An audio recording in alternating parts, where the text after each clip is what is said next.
महाविकास आघाडीतून साताऱ्याची जागा नेमकी कोण लढवणार आत्ताच्या घडीचा सगळ्यात मोठा प्रश्न आहे। शशिकांत शिंदे देखील इच्छुक असल्याचं बोललं जातात, आपल्या सोबत आहेत आणि नुकतीच त्यांनी शरद पवार यांची सुद्धा भेट घेतलेली आहे सिल्वर ओक या ठिकाणी जाऊन। बऱ्याच घडामोडी घडत आहेत, बऱ्याच लोकांची नावं समोर येत आहेत, तितकाच तगडा उमेदवार त्या ठिकाणी हवा असं सुद्धा बोललं जात आहे। तुम्ही भेट घेतली शरद पवारांची, काय घडलं या भेटीमध्ये? पवार साहेबांची भेट सातारा आणि माढा लोकसभा मतदारसंघाच्या सातारा जिल्ह्यातल्या परिस्थितीचा आढावा देण्यासाठी घेतली होती। त्यामध्ये श्रीनिवास पाटील साहेबांनी नेतृत्व परत करावं, परत एकदा आमच्या या नेत्यांनी संघर्षासाठी उभं राहावं, अशा प्रकारची एक बैठक आम्ही पवारसाहेबांच्याकडे घेतली होती आणि त्यांना आम्ही विनंती करत होतो की आपण त्याप्रमाणे लढावं अशी पवारसाहेबांची आणि सगळी पक्षाची इच्छा आहे। परंतु त्यांनी त्यांच्या तब्येतीचं कारण सांगितलं आणि ते खरं आहे की आजही त्यांना एक दोन लोकांचा सहारा लागतो आणि अशा प्रकारची ती तब्येतचं कारण त्यांचं रास्त असल्यामुळे त्यांनी ती असमर्थता दाखवली। ती बैठक पवारसाहेबांच्याकडे होती आणि ती बैठक करून मग मी त्या ठिकाणी पवारसाहेबांना भेटून निघालो होतो। नक्कीच त्यांच्या मुलाला तिकीट मिळावी असं सुद्धा ते वारंवार सांगतात। जयंत पाटलांनी देखील सांगितलं की तुम्ही लढा, कारण तिथून जन्मत जे ते तुमच्या बाजूने आहे। 2 वर्षानंतर ही जी जागा आहे ती आपण पुन्हा एकदा तुमच्या मुलासाठी लढवण्याचा प्रयत्न करू, जिंकून आणू असं सुद्धा आश्वासन त्या ठिकाणी दिलं आहे। पण ते काही ऐकत नाही आहेत। नाही, ही वस्तुस्थिती आहे की आता जर आपण लोकांचा कानोसा घेतला की आपल्याला मागे माहीत असेल की उदयनराजेंनी ज्यावेळेला राजीनामा दिला तेव्हा पोटनिवडणूक झाली आणि त्या पोटनिवडणुकीला श्रीनिवास पाटील गव्हर्नर म्हणून निवृत्त झाल्यानंतर सुद्धा निवडणुकीला उभे राहिले आणि ऐतिहासिक मताने निवडून आले। तशाच पद्धतीची आपली अपेक्षा होती आणि पुढे जाऊन मग 1-2 वर्षांनी तुमच्या तब्येतीचं कारण आहे, परंतु आपण पुढे जाऊन जेव्हा काय तुमच्या तब्येतीची अडचण निर्माण झाल्यावर परत बघूया, पण आत्ता लढावा अशा प्रकारची त्यांना सूचना केली होती। नंतर चिरंजीवसुद्धा या ठिकाणी इच्छुक होते। गेल्या पदवीधरमध्ये त्यांनी निवडणूक लढवली होती। चांगल्या प्रकारचं नेटवर्क आहे, चांगलं काम करण्याची क्षमता आहे आणि म्हणून अनेक नावं आहेत। सुनील माने आहेत, बाळासाहेब पाटील आहे, मी आहे, आमच्या 5-6 लोकांची नावं त्यामध्ये चर्चेला होती आणि त्या चर्चेला नावं येत असताना ज्या नावाच्या बाबतीमध्ये चर्चा करायची त्या सर्वांशी चर्चा करण्याचा प्रयत्न आम्ही करतो। नक्कीच, पण साताऱ्याचं जर राजकारण आपण पाहिलं त्या ठिकाणी उदयनराजे भोसले यांनी शड्डू ठोकलेला आहे आणि ते म्हणत आहेत की विजय हा माझाच होणार आहे। रॅलीसुद्धा त्यांनी त्या ठिकाणी काढली आहे। आपण जर पाहिलं तर तुम्ही देखील राष्ट्रवादीसाठी खस्ता खाल्लेला आहे। माजी जलसंपदा मंत्रीसुद्धा तुम्ही राहिलेला आहात, काम करताय, त्यामुळे तुमचीसुद्धा इच्छा आहे का जर संधी मिळाली तर तुम्ही पण लढणार? मी शरद पवार साहेबांचा एकनिष्ठ शिपाई आहे, शिलेदार आहे। पक्ष संघर्षाच्या काळामध्ये असताना या पक्षाच्या असलेल्या नेत्यांचा आदेश हा शिरसावंत मानला पाहिजे ह्या विचाराचा मी आहे आणि संघर्ष हा माझा पिंड आहे। मी परिणामाचा विचार करत नसतो। मी खरं म्हटलं आमच्या सर्व कार्यकर्त्यांची पण इच्छा आहे की विधानसभेच्या निवडणुकीचा जो आपला अपयश आहे ते धुवून काढायचं आणि त्याप्रमाणे कोरेगाव मतदारसंघामध्ये काम करण्याच्या बाबतीत माझी इच्छा मी पक्षश्रेष्ठींकडे व्यक्त केलेली आहे आणि या सर्व गोष्टीतून आता पार्लमेंट बोर्ड निर्णय घेणार आहे। त्यामध्ये मी आहे, बाळासाहेब पाटील, सुनील माने अशा तिघांच्या नावावर मग पक्षश्रेष्ठी जो काही निर्णय देतील तो निर्णय आम्हाला सर्वांना कोणाचंही नाव आलं तरी तो मान्य करून करावा लागेल।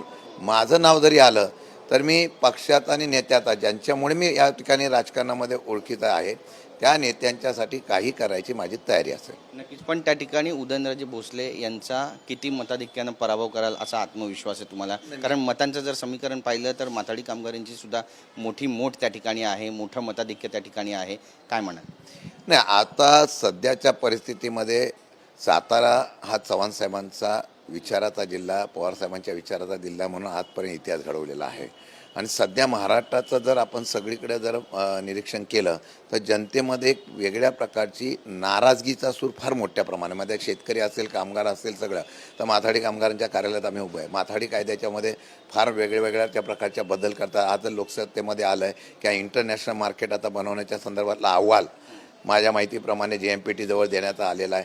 अशा अनेक प्रश्न आहेत, पण या सर्व नाराजीचा, पक्षफोडी, परत त्याप्रमाणे ज्या पद्धतीने अधिकाराचा वापर होतो, या सर्व गोष्टीचा परिणाम हा महाराष्ट्रामध्ये 100% पाहायला मिळेल आणि कोणताही उमेदवार असला तर जनतेच्या मनामध्ये आजच्या घडीला महाविकास आघाडीचा उमेदवार जो साताऱ्यामध्ये उभा राहील, मग समोर कोणी असो, तो 100% विजय होईल अशा प्रकारची खात्री आम्हाला आहे। नक्कीच, पण पृथ्वीराज चव्हाण यांनी सुद्धा त्या ठिकाणी त्यांचं पण नाव सुरू होतं आणि त्यांनी म्हटलंय की ही जागा जी आहे ती राष्ट्रवादी काँग्रेस शरद पवार यांच्या गटातली आहे आणि त्यामुळे मला जर सांगितलं तर त्या पद्धतीचा निर्णय ते घेऊ शकतात। ही गोष्ट खरी आहे की पृथ्वीराज चव्हाणांच्या आणि महाविकास आघाडीच्या माध्यमातून त्यांना निवडणूक लढवण्याच्या संदर्भातले पर्याय म्हणून पृथ्वीराज चव्हाण साहेबांचं पण नाव आहे आणि त्यांनी सांगितलं की मला जर काँग्रेसच्या चिन्हावर जर लढायची संधी दिली तर मी लढायला तयार आहोत, पण चिन्ह बदलून मी लढण्याच्या बाबतीत मानसिकतेत नाही. पण त्यांनी सांगितलेलं आहे की महाविकास आघाडीचा कोणताही उमेदवार असला तरी त्याचं काम करण्याच्या बाबतीमधली भूमिका घेणार आहोत. हे पण नाव चर्चेत आहे.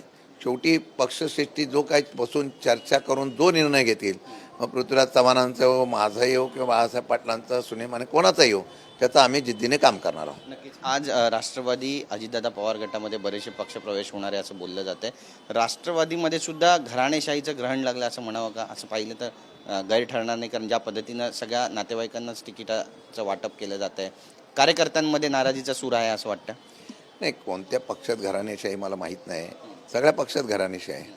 आपण आता घराणेशाही, भाजपने सांगितलं की आता घराणेशाही, पण त्यांच्या पक्षाच्या लोकांची, खासदार आमदारांची यादी जर काढली तर ती घराणेशाहीवरच आहे. कोण कोणत्या पक्षात जातो हा त्या पक्षाचा आणि त्या कार्यकर्त्याचा निर्णय असतो, त्या पदाधिकाऱ्याचा निर्णय असतो. पण मला वाटतं की शेवटी जनतेला जो लोकप्रतिनिधी पाहिजे तो निर्णय हा जनता घेत असते. आणि महाराष्ट्र इतर राज्यापेक्षा अपवाद आहे, जिथे छत्रपती शिवाजी महाराज, शाहू फुले आंबेडकरांचा विचार असलेला पुरोगामी महाराष्ट्र हा सर्व गोष्टीचा प्रवेश वगैरे हे न घेता त्यामध्ये काय निर्णय घ्यायचा हा जो लोकसभेला निर्णय होईल तो भविष्यकाळामध्ये तशीच निश्चितपणे. आता तुम्ही जर तसं म्हणत असाल तर भाजपमध्ये गेलेल्या पक्षांची आता परिस्थिती काय? भाजपमध्ये गेलेल्या पक्षांच्या असलेल्या परिस्थितीमध्ये जर विचार केला तर त्यांच्याबरोबर गेलेल्या खासदारांना सुद्धा तिकीट मिळत नाही. ही सध्याची परिस्थिती आहे ना. त्यामुळे फार तिथे जाऊन कोण सुखी होतोय? भाजपमध्ये फक्त वापरायचं निवडणुकीपुरतं आणि परत आपला पक्ष स्ट्रॉंग करायची ही नीती आहे. त्याचा प्रत्यंतर तुम्हाला आता पाहायला मिळतोय. नक्कीच एक शेवटचा प्रश्न आहे. भाजप वारंवार म्हणते अबकी बार 45 पार, 40च्या पुढे आमच्या जागा येणार म्हणतात. अंडर करंट बरंच आहे असं तुम्हाला वाटतं आणि याचा फायदा होईल महाविकास आघाडीला? जर एवढा त्यांना आत्मविश्वास असेल तर मग विद्यमान खासदारांच्या त्यांनी तिकीट का बदलल्या हा एक. दुसरा विषय, इतर पक्षाच्या लोकांशी अजून चर्चा का करताय, परत पक्ष फोडायचा प्रयत्न का करताय, हा विषय आहे ना. त्यामुळे त्यांनी किती केलं तरी महाराष्ट्रामध्ये तशी परिस्थिती नाही. किंबहुना मुंबईचा सुद्धा बघितलं तर मनसे वगैरे यांना जवळ करण्याचा प्रयत्न, याचा अर्थ मुंबईमध्ये सुद्धा या असलेल्या परिस्थिती त्यांना हे झाल्यामुळे ते अशा पद्धतीचा प्रयत्न करतात. पण शेवटी 400 पार, 45 पार हे कार्यकर्त्यांना आणि लोकांना उमेदवारांना घोषणा देणं फार सोपं असतं. प्रत्यक्षात येण्यामध्ये फार अडचण आहे असं मला सध्याच्या ग्रासरूटवर जो आहे, आता मराठा आरक्षण असेल, ओबीसी धनगर आरक्षण आहे, शेतकऱ्यांचा प्रश्न आहे, नाशिक वगैरे इथलं निर्यात बंदी असेल, अनेक प्रश्न आहे. या प्रश्न आता वीज दरवाढ येते, अनेक प्रश्न आहे ज्याच्यावर ह्या सरकारने काहीच केलं नाही अशी भावना आहे. फक्त काही आमदार आणि खासदार सांभाळण्याच्या नादामध्ये राज्याची आणि देशाची तिजोरी खाली होत असेल हे सामान्य लोकांना चालत नाही. आता परवाच्या दिवशी पंतप्रधानांनी सांगितलं की आता ईडीचे पैसे सगळे जमा करून आम्ही जनतेला वाटणार आहोत. आता ही 15 लाखासारखी घोषणा होऊ नये अशी आमची अपेक्षा आहे. आता ईडीचे पैसे ज्याचे कोणाचे जप्त केले असतील तर ते सुप्रीम कोर्टाच्या आदेशावर वाटू शकतात का, हा प्रश्न आहे. असो, शेवटी घोषणा करणं हा त्यांचा अधिकार आहे. पण लोक आता सुज्ञ आहेत, त्यामुळे येणाऱ्या काळामध्ये मला वाटत नाही की त्यात बदल असा लोकांमध्ये दिसेल. पण लोक 100% महाराष्ट्रामध्ये हा 100% महाराष्ट्र महाविकास आघाडीला विजयी करेल. धन्यवाद आमच्याशी बोलल्याबद्दल, वेळ दिल्याबद्दल. तर आपण पाहतोय महाराष्ट्रामध्ये 100% जनता ही महाविकास आघाडीलाच मत देईल असा विश्वास व्यक्त केलेला आहे. नेमकं काय घडेल साताऱ्याच्या जागेबाबत पाहणं महत्त्वाचं ठरेल. कॅमेरा पर्सन नर्सिंगचा गिरीश गायकवाड, TV9 मराठी, मुंबई.